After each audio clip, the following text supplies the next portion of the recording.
Hello everyone, आप लोगों का फिर से एक बार स्वागत है मेरे यूट्यूब चैनल दिव्या सुंदरयाल में। ये वाली वीडियो होने वाली है मेरे हेयर केयर रूटीन के बारे में। तो मुझे काफी लोग पूछते हैं कि दीदी बताओ आपके इतने लंबे बालों का राज क्या है, हम कैसे अपने बाल लंबे करें, और बहुत सारे क्वेश्चन। तो मैंने सोचा कि मैं एक छोटी सी वीडियो बनाती हूँ इस पे कि मैं कौन से प्रोडक्ट यूज करती हूँ और मैं कैसे अपने बालों का ध्यान रखती हूँ। हम इस वीडियो को 2 पार्ट्स में डिवाइड करते हैं। सबसे पहले हम बात करेंगे कि मैं क्या क्या यूज करती हूँ। दूसरे पार्ट में मैं आपको कुछ टिप्स और ट्रिक्स बताने वाली हूँ अपने बालों के लिए, जिससे आपके बालों की ग्रोथ भी अच्छी होगी और वो हेल्दी भी रहेंगे। तो आप लोग देख सकते हैं कि मेरे बाल मतलब काफी स्ट्रेट हैं और मैंने ट्रीटमेंट करवाई हुई है। तो शादी के टाइम पे मैंने कैरा स्मूथ ट्रीटमेंट करवाई थी। दैट मीन्स कि स्मूथनिंग और कैरेटिन दोनों थी उस ट्रीटमेंट में। बट हुआ क्या, वो 2-4 महीने तो ठीक रहा। 2-4 महीने के बाद मुझे बहुत ज्यादा हेयर फॉल होने लगा। पूरे घर में यहाँ पे मेरे बाल ही बाल होते थे। शुरू में तो मुझे लगा नॉर्मल है, सबको होता है हेयर फॉल। बट देन उसके बाद जब मेरे को ऐसा लगा कि मेरे यहाँ स्कैल्प वगैरह ये एरिया खाली होने लग गया है, तो मुझे भी टेंशन होने लग गई कि इतना हेयर फॉल तो नहीं होना चाहिए। तो मैं फिर डॉक्टर के पास गई और उन्होंने मुझे एक टैबलेट लिखी थी कैरा ग्लो करके। उन्होंने बोला 3 मंथ इसको खाना है। मैंने एक बॉटल खाई तो मुझे आज सच कोई फर्क नहीं पता चला, तो इसलिए मैंने वो छोड़ दिया। बालों की लेंथ तो नहीं कम होनी थी बट वॉल्यूम डिक्रीज होने लग गई। मतलब कि जैसे मोटे थे मेरे बाल तो वो पतले होने लगे, थिनिंग होने लगी, क्योंकि ब्रेकेज मेरी स्कैल्प से हो रही थी। मेरे को मेजर हेयर फॉल हो रहा था और सब वो स्कैल्प से टूटते हैं। एक होता है ब्रेकेज, मतलब आपके यहाँ से बाल टूट रहे हैं, यहाँ से झड़ रहे हैं। मेरा स्कैल्प से हो रहा था, तो इसलिए मैं बहुत परेशान थी। तो उसके बाद मैंने थोड़ा टाइम दिया, मैंने सोचा ऑयलिंग करती हूँ। इंस्टाग्राम से एक ऑयल देख के मंगाया, वो काफी पॉपुलर हो रहा था। वैसे तो मुझे मना करा था ऑयलिंग करने के लिए, बट मेरी कंडीशन ऐसी हो रही थी कि मुझे डर लग रहा था, इतना ज्यादा हेयर फॉल हो रहा है कि मैं गंजी ना हो जाऊं। इस डर के मारे मैंने हेयर ऑयलिंग भी स्टार्ट कर दी। तो वो जो ऑयल था मैंने उसको लगाया, हफ्ते में 2 दिन लगाना शुरू करा। बट मैंने नोट किया कि जब मैं ऑयलिंग कर रही थी मुझे फिर हेयर फॉल हो रहा था। मतलब गुच्छे के गुच्छे मेरे निकल रहे थे बालों के। उसके बाद भी फिर जब मैं वॉश करने लगती थी तब भी गुच्छे के गुच्छे बालों के निकल रहे थे। तो मैंने डिसाइड करा कि मैं हेयर ऑयलिंग नहीं करूंगी। ऑयलिंग करने से मेरा हेयर फॉल और बढ़ रहा है। मैंने काफी रिसर्च करी और मुझे 2-3 प्रोडक्ट समझ आए कि जो मुझे यूज करने चाहिए। मैं शैम्पू भी करती थी तब भी मुझे हेयर फॉल होता था, तो मैंने सोचा मैं शैम्पू भी चेंज करती हूँ। मेरे को लेंथ की प्रॉब्लम तो स्टार्टिंग से नहीं रही, क्योंकि मेरी जीन्स ही ऐसी है। मेरे मम्मी के बाल भी बहुत लंबे थे, मेरी दादी के बाल भी बहुत लंबे थे। तो टोटली मेरी जीन्स पे है। बट ये है, बाल छोटे हों या लंबे हों, बालों का हेल्दी होना बहुत इंपॉर्टेंट है। एज एन हेयर फॉल नहीं होना चाहिए आपको। नॉर्मल हेयर फॉल चलता है बट मेजर हेयर फॉल नहीं होना चाहिए, और बाल आपके हेल्दी होने चाहिए। ये तो बात रही मेरी हेयर जर्नी की। मैं आप लोगों को बताती हूँ सबसे पहला प्रोडक्ट जो मैं यूज करती हूँ। ये एक ब्रांड है बेयर एंटनी करके, आप देख सकते हैं। तो ये शैम्पू अल्ट्रा स्मूथनिंग शैम्पू ये क्लेम करता है। अल्ट्रा स्मूथनिंग शैम्पू है ये, और ऑल हेयर टाइप्स के लिए है ये। और इतनी जल्दी मुझे शैम्पू नहीं पसंद आते। मेरी क्या आदत है, मैं हर 6 मंथ्स में शैम्पू चेंज करती हूँ। वैसे भी आपको लंबे टाइम तक एक शैम्पू नहीं यूज करना चाहिए। आपको 1 ईयर 2 ईयर के बाद अपने शैम्पू में चेंज जरूर लाना चाहिए। तो ये शैम्पू ये पैराबेन फ्री है, इसमें मिनरल ऑयल भी नहीं है, डर्मेटोलॉजिस्ट टेस्टेड है, सल्फेट फ्री है, पेट्रोलियम भी नहीं है, कलर भी नहीं है इसमें, और ये क्रुएल्टी और वीगन भी है। तो सबसे अच्छी बात है इसकी कि किसी को हार्म नहीं करा गया ये प्रोडक्ट बनाते टाइम।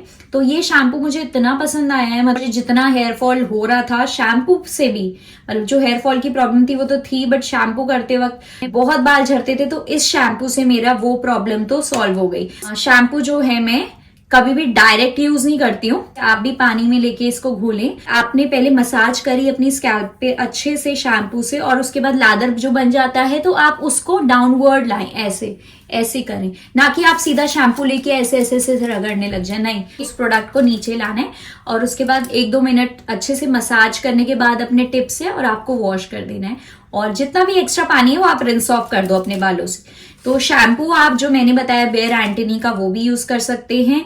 अगर आपकी केमिकली ट्रीटेड हेयर है, मतलब आपने कभी रिबॉन्डिंग, स्मूथनिंग, कैरेटिन कुछ भी करवाई है, तो ये अच्छा सूट करेगा आप लोगों को।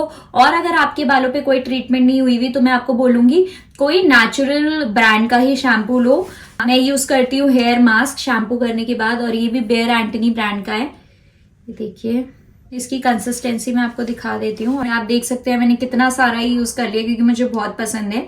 और इसको मैं क्या करती हूँ, थोड़ा सा लेती हूँ। तो जब कंडीशनर या फिर आप मास्क लेते हैं तो वो आपको उल्टा करना होता है। जैसे आप शैम्पू तो अपने स्कैल्प पे लगाते हैं ना, तो आपको कंडीशनर नीचे की साइड लगाना है, यहाँ वाली लेन से, आपके स्कैल्प पे नहीं लगना चाहिए। तो यहाँ लेके उसके बाद मैं क्या करती हूँ, एक टॉवल लेती हूँ, हॉट टॉवल, गर्म पानी में डुबा के उसको निचोड़ के और अपने बालों में बांध के 10 या 15 मिनट के लिए छोड़ देती हूँ। ठीक है, उसके बाद मैं उसको वॉश कर लेती हूँ नॉर्मल वाटर से। अब जैसे सर्दियां हैं आजकल तो सबको बहुत ठंड लगती होगी, बट मैं क्या करती हूँ, मैं बाल हमेशा आगे करके धोती हूँ क्योंकि बॉडी पे तो ठंडा पानी नहीं डाल सकते बट बालों में हम डाल सकते हैं। और मैं बहुत नॉर्मल टेम्परेचर वाली पानी से अपने बाल धोती हूँ। गर्म पानी से मत धोइए अपने बाल, वो आपका मॉइस्चर भी छीन लेता है बालों का और आपको डैंड्रफ का भी प्रॉब्लम देगा बहुत ज्यादा। मैं ड्रायर भी यूज नहीं करती बाल सुखाने के लिए क्योंकि नेचुरली जितना ड्राई होंगे बाल उतना उनमें मॉइस्चर रहेगा। ड्रायर बालों को रफ करता है, ड्राई करता है। कभी इमरजेंसी हो तभी यूज करना, और मैं भी तभी यूज करती हूँ। एक प्रोडक्ट मैं मेंशन करना चाहूंगी जो मुझे काफी, जिसने मेरे हेयर फॉल को काफी कंट्रोल किया, Amazon से मंगाए हैं। ये है रोजमेरी लीव्स। आप लोगों ने भी काफी सुना होगा, रोजमेरी लीव्स का पैकेट है ये। Amazon पे बहुत सारी ब्रांड्स का है, ड्राई लीव्स हैं, ज्यादा कॉस्टली भी नहीं है, 250 के अराउंड का है ये। ऐसी लीव्स हैं ये। तो मैं क्या करती हूँ, इसको बॉईल कर लेती हूँ पानी में। थोड़ी सी लीव्स ली और पानी को अच्छे से 2-4 मिनट खिटा दिया और 15-20 मिनट्स वैसे ही छोड़ दिया। तो ये व्हाइट से वाटर आपका हल्का सा रेडिश कलर में हो जाएगा। और जो लास्ट रिंस है, लास्ट पानी जब डालती हूँ तो मैं वही जो मैंने बॉईल करा हुआ है रोजमेरी लीव्स का वाटर मैं अपने बालों में डाल देती हूँ और उसी से मैं रिंस कर लेती हूँ। उसके बाद जब मेरे बाल थोड़े से ड्राई हो जाते हैं, और मतलब सेमी ड्राई, मतलब पूरे ड्राई भी नहीं, डैम्प हेयर्स पे मैं इसी का हेयर एंटनी का ये सीरम लगा देती हूँ अपने बालों में। थोड़ा सा मैंने सीरम लिया, ऐसे लगाना होता है सीरम हमेशा। ये देखिए, ये है सही टेक्निक लगाने की सीरम। बालों में सीरम हमेशा ऐसे फिंगर्स ऐसे करके लगाना चाहिए, ना कि ऐसे ऐसे ऐसे। फिर जो लेफ्ट ओवर बचे उसे आप ऐसे लगा सकते हैं, पर आप देखो इंस्टेंट सी एक शाइन आ गई ना, इसीलिए ये ऐसे करके लगाना चाहिए। कि मैं ऑयलिंग बिल्कुल भी नहीं करती। अभी मैं ऑयलिंग अपने, मेरे को ऑलमोस्ट 1 साल हो गया है मैंने अपने बालों में ऑयल नहीं लगाया है और मुझे एज सच कोई नीड भी फील नहीं हो रही है ऑयल लगाने की। क्योंकि जब मैं ऑयलिंग करती थी तो मैं मेक श्योर करती थी कि जो ऑयल है ना वो होममेड हो। मैं कभी भी बाहर से ऑयल नहीं खरीदती थी, मैं घर में खुद ऑयल बनाती थी क्योंकि मुझे बाहर के ऑयल पे ट्रस्ट नहीं है। तो मैं क्या करती थी, कोकोनट ऑयल जो होता है, virgin, extra virgin coconut oil लेती थी, जो कि आप कहीं से भी मंगवा सकते हैं, ऑनलाइन सब जगह मिलता है। वो प्योरेस्ट फॉर्म होता है कोकोनट ऑयल का। तो मैं नारियल का तेल लेती थी, उसमें मैं थोड़ा सा डालती थी आंवला स्लाइस करके, और मैं डालती थी उसमें मेथी दाना। आंवला डालती थी मैं उसमें, आंवला डालती थी, मेथी दाना डालती थी मैं, कलौंजी के सीड्स डालती थी, एक टुकड़ा प्याज का डालती थी, एक टुकड़ा मैं डालती थी जिंजर का, एक टुकड़ा मैं डालती थी अदरक का, और करी लीव्स जिसे हम कड़ी पत्ता भी कहते हैं वो डालती थी। और मैं क्या करती थी, डबल बॉईल करती थी। जैसे नीचे आपने एक पैन में पानी रखा, उसके ऊपर एक और बर्तन रखा जिसमें ये सब चीजें डाली और फिर उसे गर्म करती थी। जो लोग ऑयल यूज करते हैं वो ये ऑयल बना के देखें, आपको भी फर्क पड़ेगा। मुझे भी पड़ा था। ये ऑयलिंग मैं खुद इसलिए नहीं करती क्योंकि मुझे अभी, मैं उस स्टेज से रिकवर कर रही हूँ जहां मुझे हेयर फॉल हो रहा है और मैं नहीं चाहती कि मुझे फिर से हेयर फॉल हो, इसलिए मैं अभी ऑयलिंग थोड़ी टाइम बाद शुरू करूंगी। एक और प्रोडक्ट जिसने मेरा हेयर फॉल रोकने में मदद करी वो है ये tablets, hair care falling tablets. ये होम्योपैथिक टैबलेट्स हैं और ये कंप्लीटली सेफ है, इसको कोई भी यूज कर सकता है, इसके कोई साइड इफेक्ट्स नहीं है। मैं आपको दिखा दूं कैसी है ये।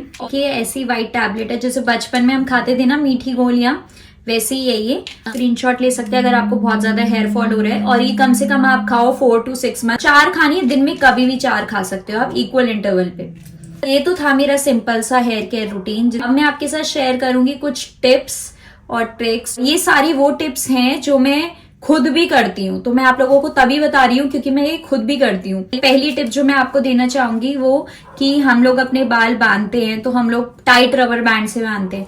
तो आप लोग उसका ऑल्टरनेट है ये स्क्रंचीज, आपने देखा होगा ये इसका सैटिन के स्क्रंचीज, और ये देख सकते हैं आप। तो आप लोग हेयर बांधने के लिए, अपने हेयर टाई करने के लिए ये यूज कीजिए। ये इतने सॉफ्ट होते हैं कि आपके स्कैल्प पे कोई प्रेशर नहीं पड़ता इनको यूज करने के बाद, तो आपके बाल खींचेंगे नहीं, और खींचेंगे नहीं तो टूटेंगे नहीं। तो सबसे पहले आप लोग अपना हेयर बैंड जो है वो उससे स्विच करें, हेयर बैंड्स की जगह ये स्क्रंचीज यूज करें। हेयर फॉल में काफी कमी होगी, और अगर हेयर फॉल कम होगा तो ऑब्वियसली ग्रोथ भी अच्छी होगी। हम प्लास्टिक की कॉम्स यूज करते हैं, तो प्लास्टिक की कॉम यूज करने से क्या होता है, वो बालों में एक फिक्शन क्रिएट करती है। आप देखते होंगे जब भी आप कॉम करेंगे तो आपके बाल ऐसे उड़ने से लगते हैं।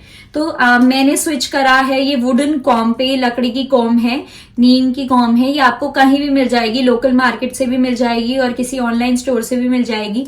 तो इसको यूज करने से क्या होता है, आप देखिए ये ना फ्रिज नहीं क्रिएट करता बालों में, ये बहुत ही आपके बालों को स्मूदन आउट कर देता है एक टाइप से।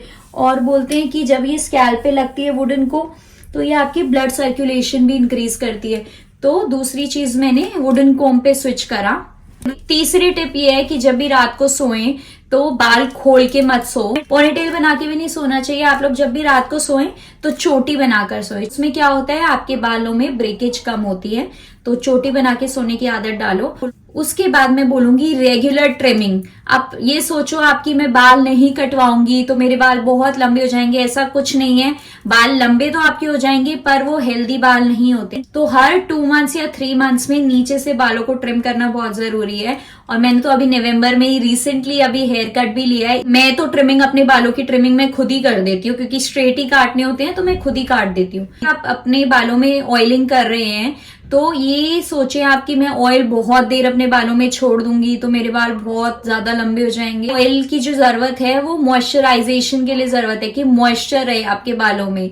तो एक तो भर भर के ऑयल मत लगाओ, उतना ऑयल लगाओ जितना बालों को जरूरत है। जो टिप्स पे लेके ऐसे करके मसाज करो अपनी, क्योंकि जो मसाज होती है ब्लड सर्कुलेशन इंक्रीज करती है, और ब्लड सर्कुलेशन इंक्रीज होती है तो हेयर ग्रोथ भी बढ़ती है।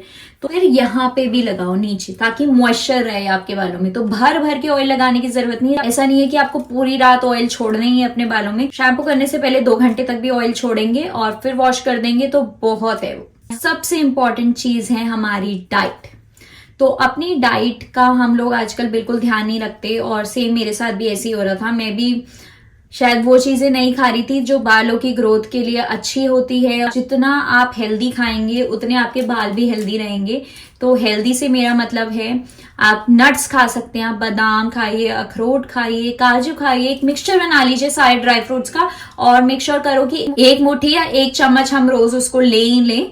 और आप आंवला खा सकते हैं। आंवला तो सबसे अच्छा सोर्स है हेयर ग्रोथ के लिए। और अगर आपको ग्रे हेयर की प्रॉब्लम हो रही है, आपके व्हाइट बाल हो रहे हैं, तो उससे भी वो वापस रिवर्स कर देता है ग्रे हेयर। तो आप आंवला खा सकते हैं, मतलब कच्चा नहीं खा सकते तो मुरब्बे के फॉर्म में खा सकते हैं। आजकल बहुत सारी ब्रांड्स की आंवला टैबलेट्स अवेलेबल हैं, वो खा सकते हैं। आंवला कैंडीज खा सकते हैं। तो आप जितनी हेल्दी अपनी डाइट रखेंगे उतने हेल्दी आपके बाल भी रहेंगे। अगर मैं कोई चेंजेस लाती हूँ अपने हेयर केयर रूटीन में तो मैं आपके साथ फिर से एक नई वीडियो शेयर करूंगी। तो अभी के लिए इतना ही। होपफुली आप लोगों को ये वीडियो पसंद आई होगी, और अगर आपको मुझसे कुछ पूछना है तो प्लीज नीचे कमेंट करके आप लोग पूछ सकते हैं। मेरी इस वीडियो को ज्यादा से ज्यादा लाइक करें, शेयर करें, और अगर आप मेरे चैनल पे नए हैं तो इसे सब्सक्राइब करना ना भूलें। Bye bye.